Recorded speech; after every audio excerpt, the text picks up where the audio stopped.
பாபிலோனின் தொங்கும் தோட்டங்கள், அறிவியல் மற்றும் வரலாற்று அதிசய பயணம். இந்த தொன்மையான உலக அதிசயத்திற்குள் வரவேற்கிறோம். பாபிலோனின் தொங்கும் தோட்டங்கள்.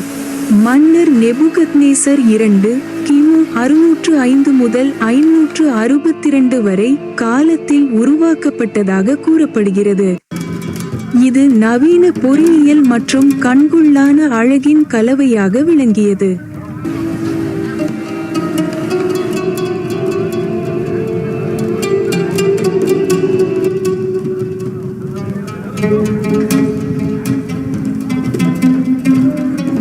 தோட்டங்கள் பற்றிய கதையை புரிந்து கொள்ள வரலாற்று மற்றும் அறிவியல் பின்னணியை ஆராய வேண்டும்.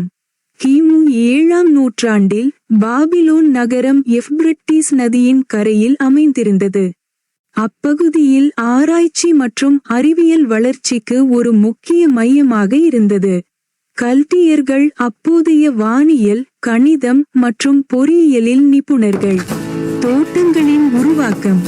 கதைசம் மற்றும் அறிவியல். தொங்கும் தோட்டங்கள் ராணி அமிதிஸின் நினைவாக உருவாக்கப்பட்டதாக கூறப்படுகிறது. அவர் மீடியா நாடின் பசுமையான நிலங்களை நினைத்து சோகமாக இருந்தார். ஆனால் இந்த தோட்டங்கள் இயற்கையின் வெறும் ஒப்புமையாக அல்ல, இது ஒரு பொறியியல் சாதனையாகவும் இருந்தது. தோட்டங்களை பாசனத்துடன் ஆராய்வதற்குள் கியூனிஃபார்ம் குறிகளுடன் உள்ள மண் தகடுகள் இந்த நவீன பாசன அமைப்பின் ஆதாரமாக கருதப்படுகிறது. பெரும் கசுவர்களும் நீர்த்தூக்கும் கற்கள், ஆர்கிமீடிஸ் ஸ்க்ரூ என சிலர் கருத்து மூலம் எப்ரட்டீஸ் நதியில் இருந்து தண்ணீர் மேல்தளங்களுக்கு கொண்டு செல்லப்பட்டது. இந்த காம்ப்ளெக்ஸ் அமைப்பு குறைந்தபட்சம் 25 மீட்டர் உயரம் கொண்டதாக இருந்திருக்கலாம். கற்கால பொறியியல் உச்சமாக இதனை கருதலாம். ஹைட்ராலிக்ஸ், வடிகால் அமைப்பு மற்றும் நீர் இயக்க கோட்பாடுகள், இவை அனைத்தும் அறியப்படாமல் கட்டமைக்கப்பட்டது என்பது உலோகவியலின் முன்னேற்றத்திற்கான சாட்சியாக இருக்கலாம். விரிவான அமைப்பு மற்றும் பசுமை. தோட்டங்களில் விளங்கிய மரங்களும் செடிகளும் பாபிலோனின் வறண்ட நிலப்பரப்பில் வளர்ந்திராது.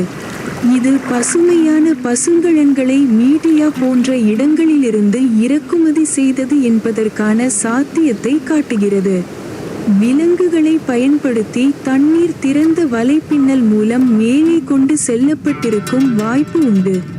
மனிதர்களுக்கான தூண்டல். தோட்டங்களின் வடிவமைப்புக்கும் அறிவியலுக்கும் சரியான உதாரணமாக விளங்குகிறது. இதன் வடிவம் வானத்தின் படிகள் போல உலகம் மற்றும் விண்வெளிக்குள் தொடர்பை காட்டியது. இந்த தோட்டங்கள் கிரேக்க மற்றும் ரோமானிய அறிவியலாளர்களுக்கு, குறிப்பாக ஹீரோ ஆஃப் அலெக்சாண்ட்ரியா மற்றும் விட்ருவியஸ் போன்றவர்களுக்கு பேரின்பம் அளித்தன.